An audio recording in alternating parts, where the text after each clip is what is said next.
Protein जो हम अपनी डेली रूटीन के अंदर जैसे यूज करते हैं, तो उनमें से जो है मैं एक के बारे में आपको बताना चाहूंगी, मूंग बीन के बारे में। इसको ग्रीन बीन्स जो होते हैं, जो मूंग की जो दाल होती है, इसके जो है वो हमारी हेल्थ पे जो है वो क्या बेनिफिट हैं। तो ऐसे जैसे मेरी रिसर्च बेसिकली इस जो है वो बीन पे थी, तो मैंने कहा इसके जो है मैं थोड़े से हेल्थ बेनिफिट जो है वो आपके साथ शेयर करूं। मूंग बीन के अकॉर्डिंग देखा जाए तो ये क्या है, ये प्रोटीन का जो है मेन सोर्स है। नॉर्मल तौर पर देखा जाए तो जितनी भी ये दालें होती हैं वो प्रोटीन रिच होती हैं, ठीक है। और प्रोटीन का काम क्या होता है कि उन्होंने हमारी बॉडी के अंदर जो है वो डिफरेंट जितने भी हमारे हार्मोन्स होते हैं, जितने भी हमारे इंजाइम्स होते हैं, ये सारे जो है वो प्रोटीन इन नेचर होते हैं। तो हमें अपनी डाइट में जो है वो प्रोटीन का जो है वो हमारी डाइट बॉडी के अंदर जो है वो प्रोटीन का बड़ा इंपॉर्टेंट रोल है डिफरेंट फंक्शंस को परफॉर्म करने के लिए। इसके अलावा अगर हम देखा जाए तो जितने भी ये हमारे मसल्स वगैरह होते हैं, वो भी क्या है, उनको भी फॉर्मेशन के लिए जो है प्रोटीन जो है वो चाहिए होती है। तो मूंग बीन जो है, ये जो मूंग की जो दाल होती है, फर्स्ट तो ये है कि ये प्रोटीन जो है इसमें रिच होती है। दूसरी बात ये है कि इसमें जो है वो फाइबर भी प्रेजेंट होता है, ठीक है। अगर हम मेन देखा जाए तो कौन से ऐसे दो मिनरल हैं जो कि क्या करता है कि जो कि इसके अंदर रिच अमाउंट में प्रेजेंट होते हैं। एक तो इसमें आयरन जो है वो प्रेजेंट होता है, और दूसरा जो है इसमें कैल्शियम जो है वो प्रेजेंट होता है। तकरीबन 30% तक जो है वही हमें वही कैल्शियम की जो है रिक्वायरमेंट को पूरा कर देता है, ठीक है। और आयरन जो है वो भी इसमें जो है वो इनफ अमाउंट में जो है वो प्रेजेंट होता है। नॉर्मल तौर पे देखा जाए तो इसका जो है वो बहुत ज़्यादा अच्छा इफेक्ट होता है मदर मिल्क की प्रोडक्शन को ज़्यादा करने के लिए। वैसे तो ये है कि इसको जो है, इस दाल को जो है वो हम सूप की फॉर्म में भी हम अपनी डाइट में जो है ऐड कर सकते हैं, ठीक है। ये भी हो सकता है कि हम इसको थोड़ा सा जो है वो जैसे होता है फ्राई वगैरह करके, ठीक है, इसको भून के वगैरह, तो इसको जो है वो हम डिफरेंट जो है वो इसका बना सकते, डाइट में जो है इसका पाउडर वगैरह भी ऐड करके हम जो है डिफरेंट स्मूथीज वगैरह के इसको ऐड करके अपनी डाइट में ऐड कर सकते हैं, ठीक है। सबसे बेस्ट बात यह है कि जैसे होता है कि ड्यूरिंग लैक्टेशन, जब हम लैक्टेशन ऐसा पीरियड होता है जब मदर जो है बच्चे को फीड करवा रही होती है, तो इसमें मोस्टली हमने जो है वो ऐसी चीजों को मतलब जैसे हम होता है कि उसने हमने वो चीजें जो है वो अवॉइड नहीं करनी होती मदर को। वो जैसे होता है कि हम इसलिए बहुत ज्यादा जो सख्त चीजें होती हैं वो नहीं खानी होती, ठीक है। क्योंकि ऑब्वियसली जो मदर डाइट लेगी वो ही आगे बच्चे को जो है वो मिल्क के थ्रू जाएगा, जो क्योंकि बच्चा जो है वो मदर मिल्क पे ही फीड कर रहा होता है, तो मदर जो भी डाइट लेगी उसके मिल्क में जो है वो जाएगा, न्यूट्रिएंट्स जाएंगे और बच्चे में जो है वो बॉडी के अंदर जाएंगे। तो अमूमन जो लैक्टेशन पीरियड होता है स्टार्ट में होता है कि जो जैसे हम बात करें, कुछ जो होता है जैसे चने वगैरह की दाल होती हैं, कुछ जो चने वगैरह होते हैं वो अवॉइड किए जाते हैं लैक्टेशन में, जो कि गैस वगैरह की वजह बन सकते हैं। लाइक अगर हम बात करें, कुछ लोग जो है वो कहते हैं कि मदर को जैसे कुछ चीजें जो है वो अवॉइड की जाती हैं, जैसे ये बीन्स वगैरह आ जाती हैं। तो लेकिन मूंग की जो दाल होती है ये ऐसी है कि मदर जो है वो इस कंडीशन में जो है during lactation, during breast feeding जो है में ऐड कर सकती है। इसका जो है ये गैस वगैरह कॉज नहीं करती, फ्लैटुलेंस वगैरह कॉज नहीं करती। ये जो होती है ये क्या होती है, ये इजीली जो है वो डाइजेस्टिबल होती है, ठीक है।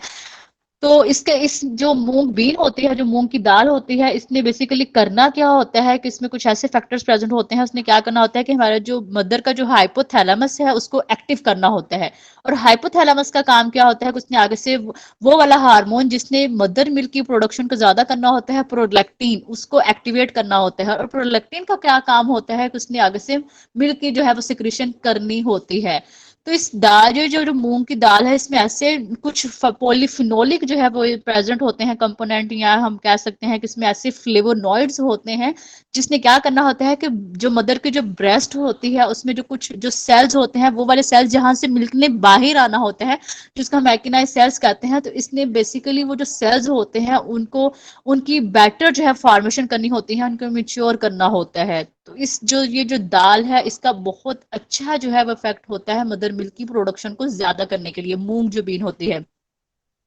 ये था थोड़ा सा इसके अकॉर्डिंग। अगर हम बात करें तो ये मूंग की जो दाल होती है, एक तो ये इजीली डाइजेस्टिबल होती है। इसको जैसे हम डिफरेंट जो है इसको हम राइस के अंदर ऐड करके, जैसे अगर हम बात करें तो इसको खिचड़ी वगैरह बना के भी हम डिफरेंट जो है वो वाले पेशेंट जो डायरिया के होते हैं, जिनको कोई स्टमक वगैरह इशू होते हैं, वो भी अपनी डाइट में इसको इजीली जो है ऐड कर सकते हैं।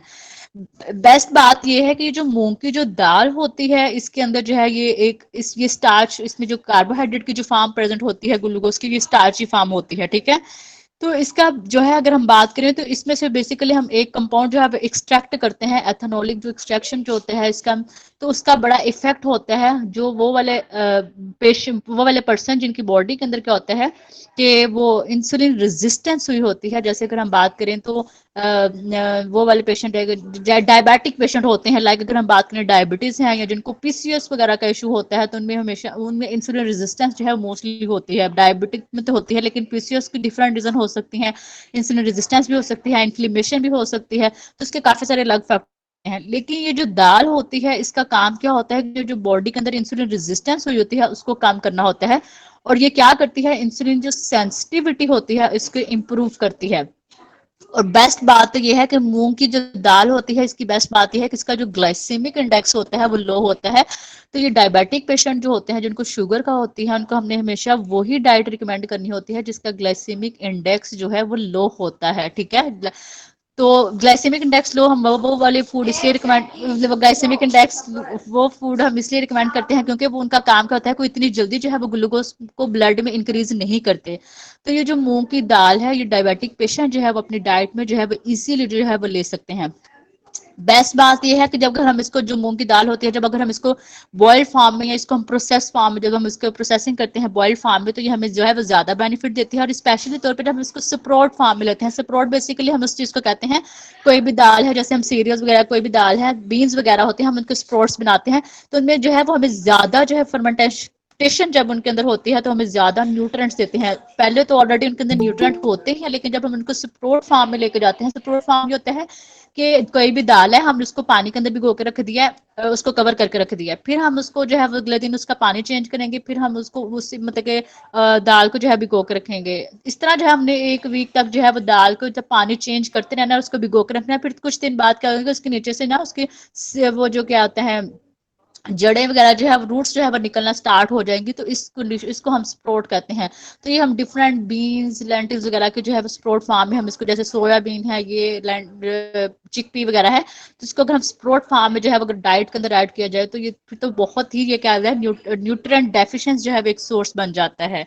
ठीक है। अब मैं तो ये जो है, ये जो स्प्रोट फार्म में अगर हम मूंग बीन को अगर ऐड किया जाए तो ये ज्यादा अच्छा जो है वो हाइपोग्लाइसेमिक इफेक्ट देती है और हाइपोलिपिडेमिक इफेक्ट देती है। हाइपोलिपिडेमिक इफेक्ट जो कैसे देती है, मतलब कि ये बॉडी से कोलेस्ट्रॉल फैट वगैरह को कैसे कम करती है, इसने बेसिकली करना क्या होता है कि इसने ना, जो हमारा बाइल एसिड का काम क्या होता है कि हमारा जो लीवर है, लीवर बनाता है बाइल एसिड। तो बाइल एसिड का काम क्या होता है कि उसने फैट की जो है वो डाउन जो है वो करनी होती है, फैट को छोटे छोटे पीसेस में कन्वर्ट करना होता है, तो फिर बॉडी से रिमूव करना होता है। तो ये क्या करती है, ये जो मूंग की दाल होती है वो जो बाइल एसिड की जो फॉर्मेशन होती है उसको इंक्रीज करती है, और जो फिकस के थ्रू क्या करती है, फिकल के थ्रू क्या करती है, फिसिस के थ्रू क्या करना होता है, इसने कोलेस्ट्रॉल को बाहर निकालना होता है, ठीक है। इसके अलावा अगर देखा जाए तो वो वाले पेशेंट जिनको लीवर वगैरह का इशू है, कोई जिगर वगैरह का इशू है, तो वो भी इसको मूंग की दाल को अपनी डाइट के अंदर इजीली ऐड कर सकते हैं, क्योंकि ये एक प्रोटेक्टिव इफेक्ट देती है। इसका काम क्या होता है कि इसने जो एक्सेस जो डेपोजिशन होती है चर्बी वगैरह की जो जिगर के अंदर, उसको ये क्या करती है, बाहर निकालती है, ठीक है। इसके अलावा अगर देखा जाए, जैसे मैंने बात की है कि इसमें जो है कैल्शियम रिच अमाउंट में प्रेजेंट होते हैं, तो ये हम जो है वो हम हाइपरटेंसिव पेशेंट को भी उनकी डाइट के अंदर इजीली जो है वो ऐड कर सकते हैं, ठीक है। इसके अलावा अगर देखा जाए तो वो वाले फैक्टर, जब भी, जैसे मैंने पहले भी काफी दफा इस पे लेक्चर हो गया है कि हमारी बॉडी के अंदर कोई भी जब क्रोनिक डिजीज होती है, लाइक कोई भी है, कोई भी क्रोनिक डिजीज है, वो एकदम नहीं होती, उसके लिए पीछे 10-12 साल की हिस्ट्री होती है। हमारा लाइफस्टाइल, हमारा ईटिंग हैबिट, हमारा स्लीप वेक साइकिल, हमारा वाटर इनटेक, हमारा फिजिकल एक्टिविटी लेवल, ये सारे फैक्टर्स जो हैं वो मिलके क्या करते हैं, एक डिजीज काज करते हैं। तो ये जितनी भी क्रोनिक डिजीज होती हैं, पहले इसमें होता क्या है कि बॉडी के अंदर जो है वो इन्फ्लेमेशन वाले फैक्टर्स जो है इंक्रीज होते हैं, ऑक्सीडेटिव स्ट्रेस इंक्रीज करते हैं। जैसे अगर हम बात करें तो वो वाले फैक्टर्स इन्फ्लेमेशन को जो बढ़ाते हैं, जैसे ये इसमें आ जाता है इंटरल्यूकिन 1 बीटा आ जाते हैं, और भी काफी सारे फैक्टर आ जाते हैं, TNF अल्फा आ जाता है। तो ये सारे फैक्टर्स जो है वो मिलकर बॉडी के अंदर इन्फ्लेमेशन को जो है बढ़ाते हैं। तो ये जो मूंग की दाल होती है, इसने बेसिकली करना क्या होता है कि वो जो फैक्टर्स जो कि इन्फ्लेमेशन बॉडी के अंदर काज करें, लाइक अगर हम बात करें जितनी भी डिजीजेस हैं, जैसे रियोमेटॉइड अर्थराइटिस है, जैसे अगर जॉइंट्स के अंदर जो पेन होती है, अर्थराइटिस मतलब इन्फ्लेमेशन जो होती है जॉइंट्स के अंदर,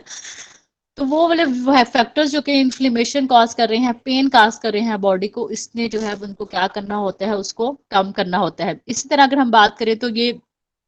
ये जो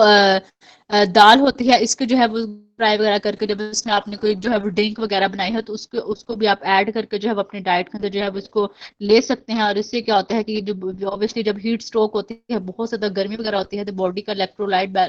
के जो है वो लॉस हो जाते हैं स्वेटिंग के थ्रू, पसीने की वजह से। तो ये क्या करेगी कि जो मिनरल्स इलेक्ट्रोलाइट्स वगैरह होते हैं बॉडी के, उसको भी मेंटेन करती है। तो मूंग की जो दाल होती है इसको जो है हमारी हेल्थ पे जो है बहुत सारे बेनिफिट होते हैं। तो इसको जो है हमें अपनी वीक में वन एक टाइम तो इसको लाजमी जो है वो अपने डाइट में ऐड करना चाहिए। ज़रूरी नहीं है कि जब कोई डायरिया वगैरह ही हुआ है तभी हम जो है इसको बना के लें डाइट में। हम आम रूटीन में जो है इसको हम डिफरेंट इसका सूप वगैरह बना के भी अपने डाइट के अंदर जो है ऐड कर सकते हैं। इसका दाल जैसे ये दाल वगैरह का सूप जो है वो बहुत अच्छा इफेक्ट देता है, जो कि हमारे मसल्स को स्ट्रेंथ देता है और जो पेन वगैरह होती है उसको भी ये क्या करता है, कम करता है।